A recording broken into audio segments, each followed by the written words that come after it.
Hello, Billy Campbell from Blind Spot Gear.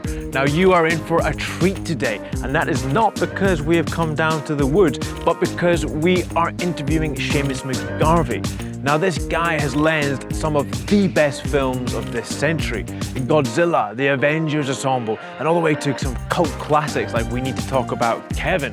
He also has an incredible cinematic verve. His relationship with Joe Wright, films Anna Karenina, Atonement. I mean, God, those are good looking films. So in the interview, we talked to him about how he got started. We talked to him about going from the big Hollywood budgets all the way through to the kind of smaller indies, and just chew the fat about cinema. Yeah, pretty goddamn awesome. So without further ado, let's go and meet the man. All right, park bench. Well, I'd like to just find out, how, because before you had, millions to play with in productions. How did you start off? Where did you kind of? Well, I started off as a stills photographer, actually. I started off in Armagh, Northern Ireland, and I just had a little camera, and I decided that I wanted to process my own films in black and white. I had a little darkroom, and it was just that magical zone where I really got the bug for photography. So from photography, I mean, where was your first break? How did you kind of make the step? Well, starting out, I went to film school. I had no real interest in filmmaking per se when I was growing up in Armagh. I just had a stills camera, but an art teacher, Declan Ford at school, gave me a Super 8 camera and said, why don't you just try making something with this? And I went out with this little Super 8 camera and made a portrait of the town, Armagh. But at my interview, because that was one of the prerequisites of the interview, that I supply a film, a short 3-minute film. But I had no idea about film, and particularly because I've been using a stills camera, I'd been taking stuff on the horizontal and the vertical. So at my interview, I suddenly had this horrifying epiphany when the cathedral in Armagh suddenly appeared as a lateral image because I turned the camera to fit in the spires. And I suddenly had this realization that there it was, a horizontal format. I think sometimes people approach lighting with a very formulaic approach, and actually the light in the real, I mean, here we are in a beautiful room with the light ebbing and flowing, but this is the light of a window. And natural light and the way it spills hotter in the background is wonderful to look at and learn from. The great Chris Menges told me that when he was working with Stephen Frears, Frears was like, where should we put the camera? And Menges was like, to put the actor by the window. There you go. There's a lovely chiaroscuro and beautiful Vermeer light coming through the window. Yeah, just work with the real light, and that's been an education to me. And also not to apply formulaic approaches to ratios. Backlight is a technique I rarely use. I tend to now do what's happening in this room. There's a key light, and then the background is lit on the shadow side, so that gives you the relief instead of the backlight, which immediately signals a lamp. Yeah. You got to have some kind of motivation for it, otherwise you're. Yeah. So that's quite interesting. You mentioning Chris Menges there, because he's been a kind of hero of mine as well, because of Locale and the stuff he's shot is just stunning. So I know you were quite a young cinematographer. High fidelity. I was one day. Look at the legacy of the film world all over me. But I mean, high fidelity, and you must have been. I was in my 20s and when I shot High Fidelity. Yeah, I mean, so I'm just kind of interested because I've had Douglas, my father. Yeah. So if I'm looking at a script or a bit of prep, and suddenly, how am I going to do this? I've got a mentor to kind of phone up and ask questions. Was that something you had, or?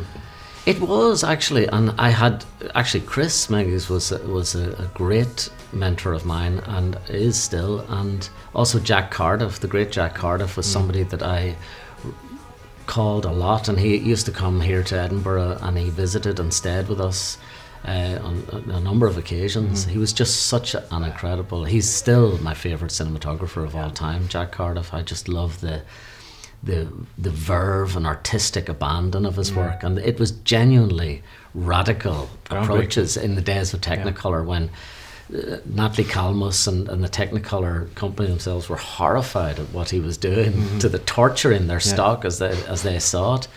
But of course, the legacy of that is this great innovative work, and from Black Narcissus to the Red Shoes and beyond. Didn't he get the job because he was talking about painting? Yeah. He went to the interview and then just talked about painting the whole time. Yeah. And he was an artist. I mean, he was a very brilliant artist and a great photographer, but he loved studying art. And I think to any aspirant cinematographer, aspiring cinematographer, I would say just look at paintings, look at art, immerse yourself in art and music. I mean, all these arts fuse and surface in your own way, personal way of looking. Yeah. You know, look at other movies, but don't mock or emulate just for the sake of it. To make facsimiles. You know, let the art infuse your own way of looking. Yeah, well, that's the joy of cinema. It really is a melting pot of art. Everything kind of comes together and it just kind of comes out and looking at its own little form. A lot of cinematographers now, especially starting up, it seems you can kind of categorize them of people. Well, everyone's different, you know, human nature. But some people like to know every technological thing about a camera and about its sensor and about grip equipment. Some people are much more of a fine art background. Yeah. Some people are much more social. You know, Haxel Wexler. Yeah. He was always a social cinematographer. Do you kind of fall into a place, or is it different hats for different jobs, or? It is really. I mean, I like all aspects of filmmaking. The one thing that I'm not that obsessed by is the how. You know, I'm more interested in why in when I'm thinking about cinematography, and I would urge any cinematographer not to kind of slaver over technology. I mean, there is great technologies. Your own invention, for instance, is great. All these things are hops along the path towards improving our art form and making it easier. And but when people kind of labour over pixels and you know how many K a particular camera has, I think you just get lost down a one-way track to oblivion. And you know, I think that much more important is the things that never change, which is light, character, the issues in documentary that you're talking about, what you're trying to portray, the way of an actor or an actress moves around a room.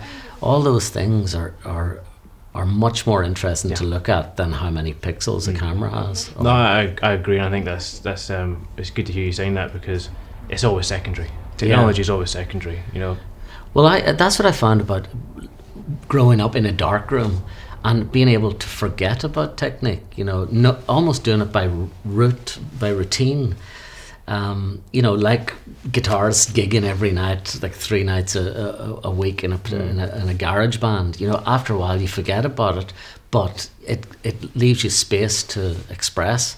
And that happens with the eyeball and the brain and the heart of a good cinematographer, which I'm trying to become with every film I shoot. And that's informed by your life, by the way that you look at art, and the way that art informs you, the way that every conversation you have expands your horizons visually.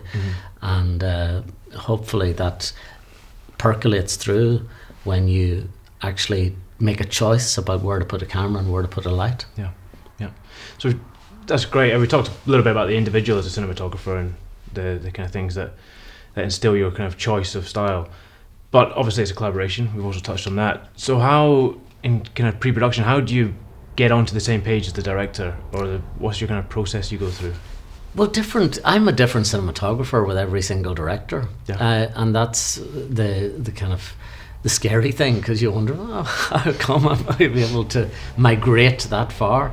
But my favourite way of working is to sit down way ahead of time, usually off the clock, and just get to know a director. And because you're in service of a script, and usually when you read a script, it has some sort of photographic centre to it. It has a signature that's buried within it that needs to be mined, but it needs to be mined alongside the director's vision. You can't just willy-nilly kind of emboss your imprint over it, because that will not sit well, and an audience will intuit that when they watch a film.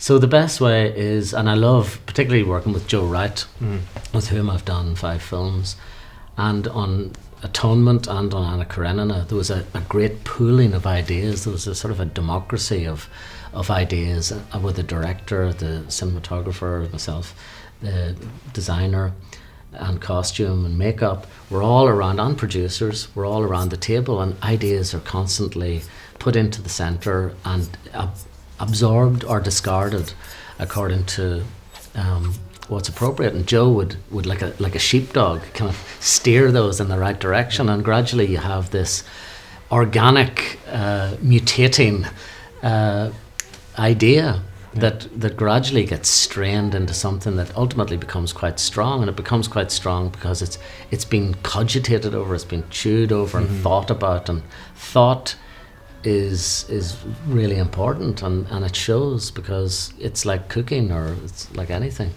If it's all done with taste and with the right direction, obviously it shifts and it migrates as you go, but it makes for a more satisfying cinematographic meal at the end of the day. Yeah, no, whilst watching Anna Karenina, it just felt like every department was at the top of their game. You know, it was just... Well, Joe is a great guardian in that regard, in terms of steering everybody towards excellence. And you know, I just loved working on that film, because it wasn't supposed to be like that. It was supposed to be actually a little bit more conventional, going to Russia, to palaces, and then suddenly the money fell through. Right.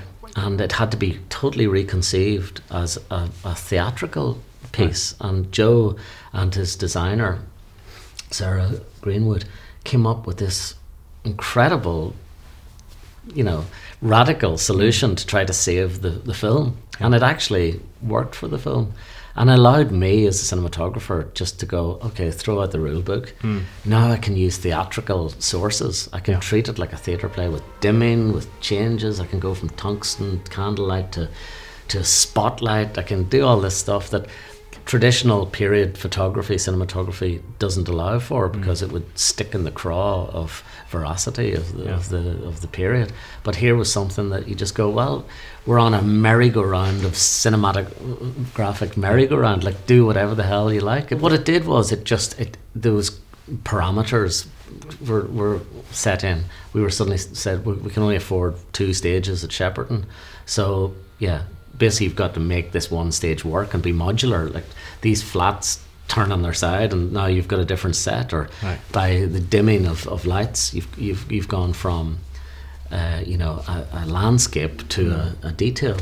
And that happens literally by adjusting 2 faders on a lamp. So it was great to have to think outside the box. I know it's a bit of a cliche, but it was fun to do. As one leads to the other. I mean, I think Birdman had a lot of looking at Anna Karenina, I'm sure. Oh yeah, well, Chivo, the cinematographer of that, is a mate, and I know that he and Iñárritu love continuous takes. Children of Men was a great example of that. Fantastic. That was just spellbinding. The several of the long takes in that film that have hidden, like rope. They have hidden edits there. Is there like a special club of 5-minute takes? You kind of... I don't know. You know, weirdly, I argue that take, if that's the one you're referring to, in Atonement, the Steadicam take on the beach, I really thought, when Joe described this to me, because we were initially, it was 7 pages of little scenelets that were all occurring, and we were going to do it over 3 days. And when we got to the location, realised that the tide was in for like most of the day, that where we wanted to stage it, we only had like 2-hour windows in the day, and actually the afternoon in the days that we were supposed to shoot was the best time to shoot it. So Joe just said, look, I want to do it all in one take. And I was like, oh no, I thought it was going to be a flatulent peacock of a shot that had no place in the film. Up until that point, we'd really finally storyboarded every single shot in the film, and I thought, no, we're just going to have this drifting Steadicam all over the place. But we had this amazing first AD who had worked on Gandhi, and just marshalling all those extras. It's not a CG shot. I mean, there are 1,000 extras in that all in costume. Yeah. And we planned it for days and days and days in advance, and then we had a day's rehearsal the day before, and then when the tide went out, the light happened, and suddenly we were off, and we got 3 takes at it. And when I watch the film now, I mean, firstly, I'm nervous watching it because I know all the near misses of disaster that could have happened. It was a very expensive shot to pull off with the possibility of it not working. But I kind of agree with Joe now. He wanted this sort of ebbing between objective and subjective camera to Well, I think the point in that it sits in the film's perfect. And that's probably when you're saying that, the flatulent peacock shot. When it doesn't sit within the film, it becomes that. Right. But it felt like a perfect time for it just to take you. Well, Joe was right. I mean, the great thing was I think it got me the Oscar nomination, so I'm glad I didn't argue too strongly against it. Yeah. You need to have a riff to get it. You need a sunset, a waterfall, or a big long shot to get an Oscar nomination. Exactly. Well, Billy Williams with Gandhi. So, yeah. Okay, so that's obviously a bit of pre-production. We've kind of just gone on to some other things. I guess another thing I'd like to touch on, which people might find interesting, is the variants of films you do. Because people starting out, they go from music videos to documentary to corporate, and like you said, you're a different cinematography for every job. But I mean, how do you approach doing something like talk about Kevin to the Avengers, which are two beasts? They're very, very different beasties. On the outset, I mean, I love jumping between low budget films and the bigger budget. The bigger budget films are creatively very satisfying. They're very different exercise. It's like cinematographic Pilates, that you're exercising a whole different series of muscles but I was desperate to work with Lynn Ramsey, and we've been friends for years, and then when Alvin, her regular cinematographer, wasn't available, I got the chance to shoot that film, and it was very low budget film, next to no money, but I think it's one of the nicest films I've shot, and I certainly had the greatest collaboration with Lynn, who is a cinematographer herself as well as a director, and it was just lovely to have that cinematographic rapport with somebody who, Joe's very like that too. But weirdly, I get very nervous when I approach a film set, like the Avengers, for instance. We shot in New Mexico, and I'd drive to work in the morning, and I'd go past these phalanxes of huge juggernauts and trucks, and my heart would be beating, because you just think, oh my God, the responsibility, the money that is being spent on this. But then you arrive and you're on the set, and actually it's exactly the same as We Need to Talk About Kevin, or The War Zone, or Butterfly Kiss, or other lower budget films that I've done. As soon as that clapperboard goes, you're right in the inner sanctum of creativity, and it's as silent and peculiar and intimate as the big grandiose films. And I suppose if you can keep your head, because the responsibility is enormous. I mean, just in terms of the organisational skills that are required, we've maybe got 4 units on the Avengers. We had an A camera, B camera, C camera, a second unit with 3 cameras, an aerial unit, a model unit, a visual effects unit, and you're the boss of all those, so you have to keep an eye and see their footage coming in and corral that. So there's a lot more to think about, but at the same time, there's similar complexities in the smaller stuff, working with Tilda Swinton and John C. Reilly and Lynn on We Need to Talk About Kevin. No less complex, but in a different way. You're looking at emotional complexity and through a lens, and that's something that takes time and takes acuity and attention. Yeah, and I guess they're all just as rewarding as each other. Like you said, the Pilates, or the getting into the complex characters. Yeah, they're very, very different, and I think that again, it's the improvisational aspect of it. When you've got no money to make a film, you work with 1 or 2 lights. On We Need to Talk About Kevin, we had 1 HMI for windows, and we had a small package for the indoors. It was very much like making a documentary, and in fact in that We shot a lot with a Canon. I've never had an HMI on a documentary. Right. Okay. Well, but we had. I shot a lot of it on a 5D Mark II, and to do the sort of improvisational flashback moments, and they were all available light, or I used a little mag light to light a lot of those things in red light. I just put a red gel on a mag light. Or we shot in available light. We did this scene that could not have been shot. It reminded me of the stuff I used to do with Derek Jarman, and that we did a pre-shoot, which is very common these days on low-budget films, with Tilda and John C. Reilly, where we went down to a pub in New York, and we had to do a flashback moment when they had Tilda and her husband had a lovely idyllic time. Yeah. And we thought, well, we'll have a few drinks before we do this, what is essentially a test. So we went and had a couple of drinks, and then suddenly there was this deluge outside in New York. I mean, really like a biblical downpour. Yeah. And Tilda was like, come on. So I had the camera around my neck. There was no even Zacuto finder or anything. It was just like, literally, let's go out there with a 50mm 1.2, wide open, 800 ASA. Off we went, and they careered down the street, and they were running, and they're spinning in the water, and the deluge is coming down. It's like incredible, like God-given wet down. Yeah. And the footage, I think it's the best footage I've ever shot in my life, because it was done with such creative abandon and fun, and we all had a laugh, and it captured the moment perfectly. But it was because we were able to go, okay, there you go. It reminded me of the Super 8 days when we used to just run around Dungeness in the shingle with Derek, again with Tilda.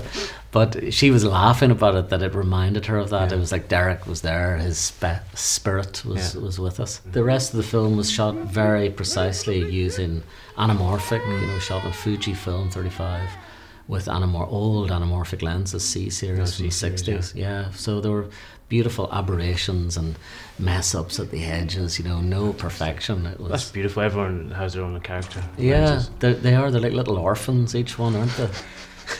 Just bad children, giving them a home. I know, they all got their own attributes of colour, of character, of halation. I didn't use any diffusion, but anytime a light hits Tilda's face, I mean, she's phosphorescently beautiful anyway, but the glow of those lenses, I love to see. Beautiful. Okay, well, I think that's covered most things. I guess probably the final thing is advice. I remember when I was at film school, I phoned you up one day and kind of said, give me some advice. I'm desperate to kind of figure out how to do this. So, I mean, you told me a few things there, but any just advice people starting out? Well, I would say, obviously follow your passion. Like, I think to go back to the idea of be inspired by the epic and the everyday is the big thing for me. It's just to look with an artist's eye. I mean, art and commerce are sort of, and cinema in Hollywood especially, it's sometimes seen as a bad word. And art is actually the best word that we as cinematographers can hold on to. It is the centerpiece of cinema, art. And so look at everything with an artist's eye and bring it into your work. Look at magazines, look at TV. There is inspiration to be had from anything. Nature, go for big walks and look at how the light changes when the sun goes down, and you can see lilac in the shadows. Look at the morning light compared to the crepuscular dusk. Just see things, register them, and bring them back into your work. And that way your work will expand yours and other people's horizons cinematographically. Oh, I agree. I think one of the things you told me back then was live cheap as well. Live cheap, definitely. Did I tell you that? You told me to live cheap. Oh no. I think I moved into an abandoned building the day after. Yeah, or find a rich girlfriend. Those are the two options. I think you'll agree that's some pretty insightful shenanigans there. So if you've enjoyed this video, make sure you make sure you subscribe to our YouTube channel, because we're doing a Park Bench episode once every fortnight. And if you're really feeling generous, why not click the share button? Go on, hit that red button. All right, we'll see you soon. Cheerio for now. Is that dirty lens? Can't be having a dirty lens of all this backlight shenanigans. Hello, Billy Campbell from